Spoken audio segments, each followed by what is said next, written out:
Alors voici un exercice très sympa qui nous montre bien que la multiplication matricielle, ça n'est absolument pas commutatif. Rien que dans l'énoncé, regardez, on a deux matrices A et B qui sont toutes les deux carrées, donc elles appartiennent toutes les deux à Mn de K, ok.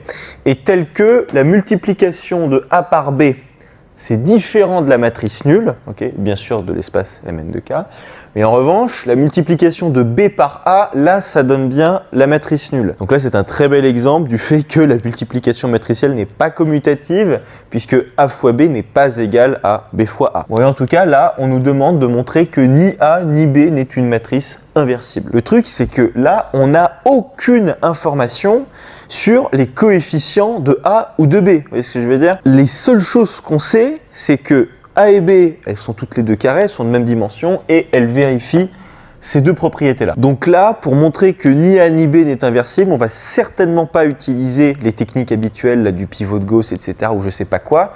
Aucune méthode calculatoire ici. Là, il va falloir qu'on raisonne là-dessus. C'est ça qu'on va utiliser. Alors, je vous le dis tout de suite, ça c'est un type d'exercice assez classique où on vous donne une relation entre deux matrices et on vous demande de trouver des propriétés à propos de ces matrices. L'une des techniques qu'on utilise assez souvent face à ça, c'est la technique du raisonnement par l'absurde. On va raisonner par l'absurde. Alors le raisonnement par l'absurde, ici, qu'est-ce que ça va donner? Ça va donner qu'on va supposer que A et B sont inversibles. Et on va voir que si on suppose que A et B sont inversibles, si on suppose que A est inversible, c'est une proposition qui est vraie, et pareil pour B, et ça va engendrer des conséquences grâce à ces propriétés, et on va arriver à des contradictions, on va arriver à des absurdités. Et si on arrive par voie de conséquence à une absurdité à la fin, ça veut dire obligatoirement que ce qu'on a supposé vrai au début, c'est-à-dire le fait que A et B soient inversibles, cette proposition, elle ne peut pas être vraie. Puisque comme on l'a supposé vrai, ça nous a donné une absurdité, et là ça veut obligatoirement dire que ce qu'on a supposé au début, c'est pas vrai, justement. Donc supposons que A soit inversible. Alors, conséquence, si A est inversible, obligatoirement A-1 existe. A-1 existe. Et alors à quoi ça va bien pouvoir nous avancer le fait que A-1 existe? Il faut qu'on regarde un petit peu les propositions qu'on a ici parce que, alors je ne sais pas si vous vous souvenez de cette technique, mais nous, ce qu'on aime énormément faire lorsqu'on a une matrice inverse, là vous avez A-1, c'est la multiplier avec A parce que A fois A-1 ou A-1 fois A, bref, ça donne la matrice identité. Or, dans les propriétés qu'on a ici, la matrice A, elle apparaît deux fois. C'est plutôt pas mal ça. Alors, si on considère la première propriété là, c'est-à-dire que A fois B est différent de la matrice nulle, là, vous pourriez tout à fait multiplier par A-1 des deux côtés. Ce qui donnerait ça. A-1 fois A, ça fait la matrice identité. Et de l'autre côté, vous avez A-1 fois la matrice nulle, ça fait tout simplement la matrice nulle. Et on tombe sur le fait que B est différente de la matrice nulle. Alors ça, est-ce que c'est une information extraordinaire ou capitale?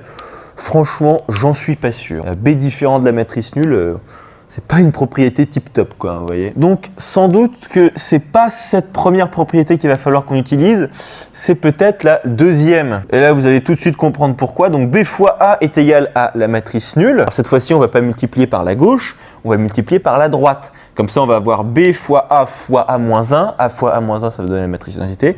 Et de l'autre côté, vous allez avoir la matrice nulle fois A-1. Okay, donc, ça va donner tout ça. Là, vous allez avoir la matrice identité. Et B fois identité, c'est tout simplement B.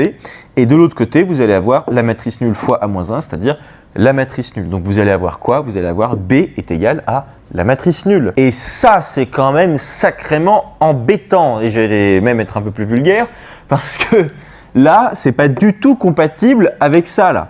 Le fait que B soit égal à la matrice nulle, ça veut dire que n'importe quelle matrice fois la matrice B, si cette multiplication est possible, ça donne la matrice nulle. Sauf que regardez ici, c'est dans l'énoncé, A fois B, c'est différent de la matrice nulle, donc c'est pas possible. On arrive à une absurdité, vous voyez ce que je veux dire? Parce que si B c'est la matrice nulle, alors A fois B, même si A c'est différent de la matrice nulle, ça devrait donner la matrice nulle. Vous voyez ce que je veux dire? Donc on va partir de cette deuxième propriété qui est ici pour arriver à une absurdité ensuite avec la première. Donc dans la rédaction, ça va donner or B fois A c'est égal à la matrice nulle. Donc c'est une conséquence.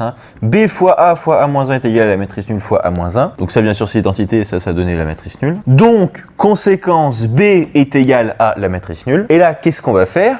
Ce qu'on va faire c'est qu'on va va multiplier à gauche des deux côtés de l'égalité par la matrice A. Comme ça, on va avoir A fois B est égal à A fois la matrice nulle, sauf que A fois la matrice nulle, c'est la matrice nulle, ce qui va donner que A fois B est égal à la matrice nulle, et c'est en contradiction avec ce qui est ici. Sauf que ça, c'est absurde, compte tenu de ce qu'on a dans l'énoncé, puisque justement A fois B est différente de la matrice nulle. Ceci est absurde, donc ça veut dire que ce qu'on a supposé au début, c'est-à-dire que A est inversible, n'est pas vrai. Donc A n'est pas inversible. Alors il faut aussi montrer que B n'est pas inversible. Alors là, ça va être exactement la même chose.